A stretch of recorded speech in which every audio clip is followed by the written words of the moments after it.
Hello दोस्तों, स्वागत है आपका मेरे चैनल कहानी 2.0 में। तो चलते हैं हमारी कहानी की ओर।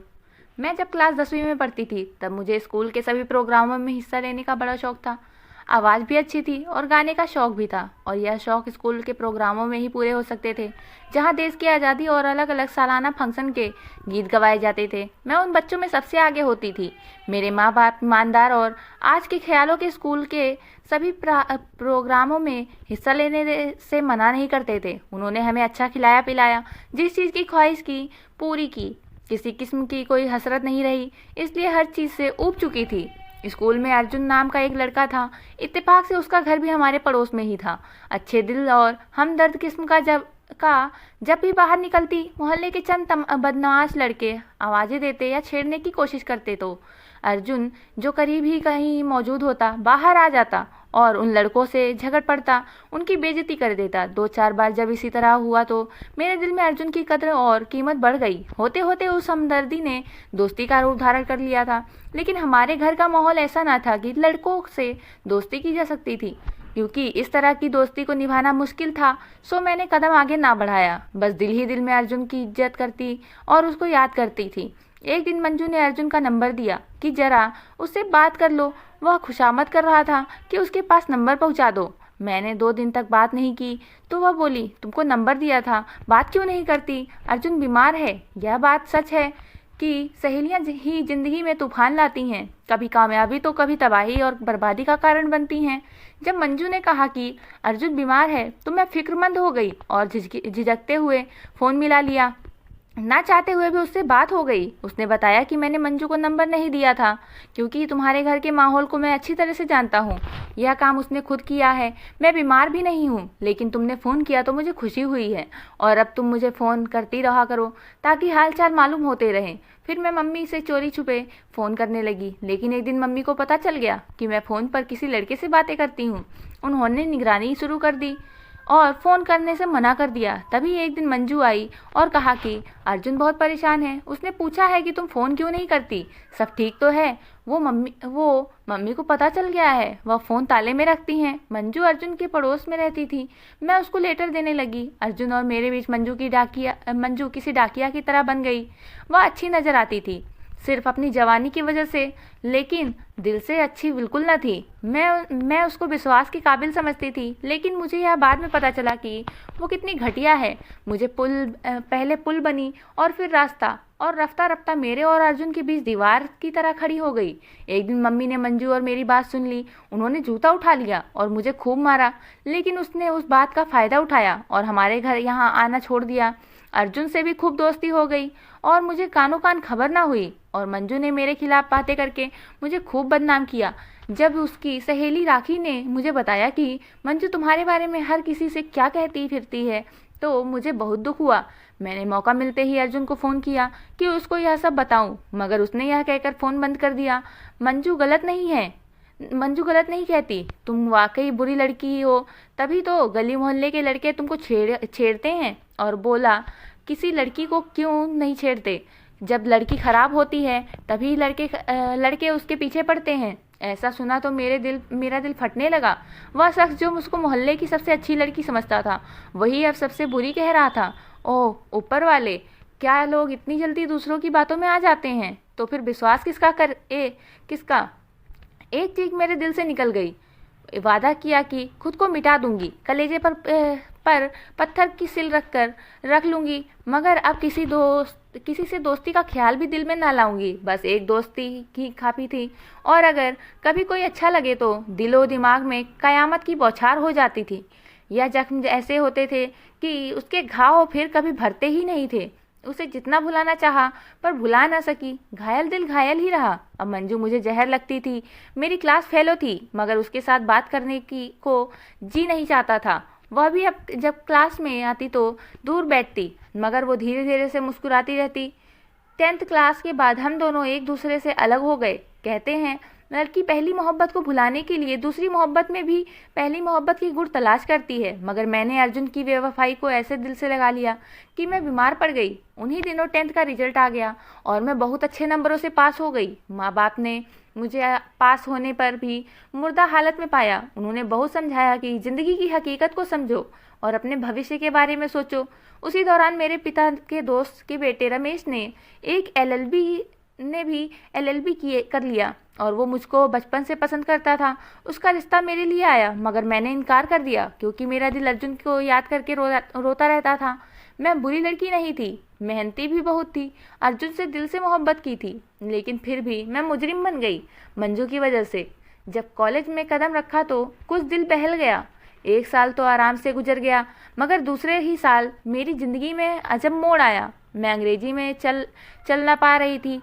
रोज़ मैं अपने पिताजी से कहती कि मुझको ट्यूशन लगवा दें वरना फेल हो जाऊंगी। तब उन्होंने एकेडमी में दाखिले के लिए इजाज़त दे दी। यहाँ का माहौल खुला था, मगर मैं अपने किसी क्लास फेलो से घुली मिली नहीं थी। बस ज़रूरत के तहत बात कर लिया करती थी। मगर एक लड़का था जो मुझसे बहुत बात करने की कोशिश के लिए परेशान रहता था। इत्तेफाक से उसके चेहरे में अर्जुन की झलक दिखती थी और बोलने का अंदाज भी बिल्कुल जैसा ही था, इसलिए मेरी नज़रें बार बार उसके चेहरे की तरफ होती थी। उसको गिटार बजाने का बड़ा शौक था और मैंने भी पियानो सीखा था। हमारी दिलचस्पी म्यूजिक में थी। मैं उसकी बातों का जवाब देने लगी। हमारी अक्सर ब्रेक में म्यूजिक पर बात होने लगी और यूं आहिस्ता आहिस्ता हमारी दोस्ती हो गई। हम बहुत खुश थे। रोहन ने अपनी माँ से भी मुझे मिलवा दिया था और वादा किया कि वह अपनी माँ को रिश्ते की बात करने भेजेगा। यह सीधी सादी सच्ची दोस्ती की इंतहा थी जिसमें रोहन के साथ शादी का तबस्सुर होता हुआ देखा। उसके बाबा अमेरिका में थे। वह एक अच्छे खासे बिजनेसमैन आदमी थे। बहुत अच्छा उनका बिजनेस था और काफ़ी रकम अपनी फैमिली को भिजवाते रहते थे। रोहन अच्छे माहौल और बड़ी सोचों का अमीर लड़का था, काफ़ी हंसमुख था। तभी हमारे 2 साल एक खुशगवार पलों के साथ गुजर गए और वक्त गुजरने का पता भी ना चला। अब मैं बीए में थी और शहर के बेहतरीन कॉलेज में पढ़ रही थी। मैंने अच्छे नंबरों से बीएस पास किया। अचानक एक दिन रोहन ने मुझको एक बुरी खबर सुना दी जो उसके लिए अच्छी थी कि वह स्कॉलरशिप पर पढ़ने लंदन जा रहा है। उस खबर से मुझ पर अब कहर टूटना लाजमी था क्योंकि अर्जुन की याद में मेरी सांस बंद कर दी थी। ऐसे में रोहन का साथ एक खुशी के झोंके की तरह था। उसकी दोस्ती से मैंने अर्जुन को भुला दिया था।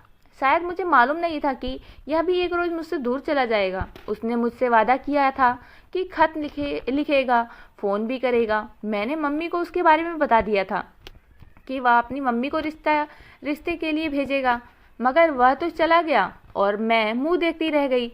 शुरुआत में उसने बेशक मुझको नहीं बुलाया और अपने वादे पर डटा रहा। समय समय पर खत लिखता था, फ़ोन भी करता था, लेकिन फिर उसके खत कम होने लगे, फ़ोन भी कम होते जा रहे थे। उन दिनों मैं बहुत तकलीफ़ में थी। इस नए दुख के खौफ से सहमी रहती थी। फिर वह दिन भी आ गया जब उसने मुझे एक आखिरी खत लिखा जिसमें रिक्वेस्ट थी कि तुम मुझे भूल जाओ। मेरी बहुत मजबूरियां हैं और मैं तुमको धोखे में नहीं रखना चाहता। मैं कई साल तक हिंदुस्तान नहीं आ सकूंगा और तुमसे शादी भी अब ना हो सकेगी, इसलिए मेरा इंतज़ार मत करना और मुझे माफ़ कर देना। मैंने तो ज़िंदगी भर इसका इंतज़ार करने की ठान ली थी। उसके खातिर बहुत से रिश्तेदारों को नाराज़ किया था जो मुझसे शादी करना चाहते थे, मेरे लिए खुदकुशी करने को तैयार थे। माँ बाप अलग से नाराज़ थे कि मैं इतने अच्छे रिश्तों से इनकार कर देती थी और मैं ना जाने कौन सी ख्वाबों की दुनिया में रहती थी। ऐसे ही मेरे अनगिनत रिश्ते आने लगे। हर रिश्ते पर अब माँ बाप सोचने पर मजबूर हो जाते थे। जाहिर है सभी माँ बाप चाहते हैं कि उनकी बेटी किसी अच्छी फैमिली में ब्याही जाए और उनके कंधों से उस कर्ज का बोझ उतर जाए जिससे माँ बाप की रातों की नींद हराम हो जाती है। लेकिन मैं बहुत दुखी थी। लगता था कि शायद अब मेरी खुशी के सारे रास्ते बंद हो चुके हैं। उन दिनों में मैं बीए की परीक्षा दे रही थी। मैंने शाम को कंप्यूटर क्लास ज्वाइन कर लिया क्योंकि मुझे उसमें दिलचस्पी थी। कॉलेज में हमारा एक ग्रुप बन गया और उस ग्रुप के एक लड़के ने मेरी उदासी की वजह पूछी, लेकिन मैंने टाल दिया। वह बाज न आया और रोज़ाना इसी टॉपिक पर सवाल करने लगा। उसके बात करने के अंदाज में एक कदर अपनापन होता था कि एक दिन मुझे उसको अपनी सारी कहानी सुनानी पड़ी। उसने बहुत ही हमदर्दी से मेरी कहानी को सुना। अब वह मेरा बेहद ख्याल रखने लगा। जब मैं क्लास में होती उसका सारा ध्यान मुझ पर ही रहता। उसकी ज़िंदगी लगातार मुझसे जुड़ती जा रही थी। खुदा ने मेरी किस्मत ही ऐसी बनाई थी। जब मैं उसके व्यवहार से आकर्षित होने लगी तो उसने मुझे फ़ोन किया कि अभी तुमको एक और फ़ोन आएगा तो सुन लेना। मैं खुश थी कि शायद मोहन के घर वालों का फ़ोन होगा और मेरी बेरुखी ज़िंदगी के दिन सुकून से गुजर जाएंगे। मगर वह फ़ोन मोहन के एक दोस्त का था, जिसने मुझे पहले नमस्कार किया और मोहन के बारे में बताया कि वह पढ़ने के लिए आया है और पढ़कर चला जाएगा। आप उसके ख्याल में अपना कीमती वक्त बर्बाद ना करें। आप कौन हैं और क्यों कह रहे हैं? उस सवाल पर उसने कहा कि बात ये थी कि जब आपको उदास देखा तो हम सब दोस्तों में एक शर्त लगी कि कौन इस लड़की से बात करेगा और उसको अपना बनाएगा। तो मोहन ने कहा था कि मुझे 3 माह लग गए मगर यह शर्त वह जीत गया, यानी उसने आपको जाल में फंसा लिया है। यह सुनकर मेरे पैरों तले से जमीन निकल गई और मैं बेहोश हो गई। माँ पिताजी मुझे उठाकर अस्पताल ले गए, जहाँ 2 दिन मैं गुमसुम भर्ती रही। डॉक्टर ने कहा कि इसको कोई दिमागी मसला है, कुछ है जो इसे अंदर ही अंदर खाए जा रहा है। आप इसे अब घर ले जाओ। मगर घर आकर मैं बहुत रोई थी कि आखिर यह मेरे साथ ही क्यों होता है। फिर मैंने हर किसी से बात करनी छोड़ दी। मुझको चुप्पी लग गई। मैं जैसे कोई दिमागी मरीज बन गई। कोई बात करता तो जवाब न देती, लेकिन अकेले में खुद से बातें करती रहती। लोग मुझे अच्छे ना लगते थे, बस अपनी ही दुनिया में मगन रहती थी। दिमाग में एक ही सवाल उभरता, आखिर क्यों हमेशा मैं ही ठुकराई जाती हूँ जबकि मैं बुरी लड़की नहीं हूँ। इस सवाल का जवाब मैं ढूंढ नहीं पाती थी।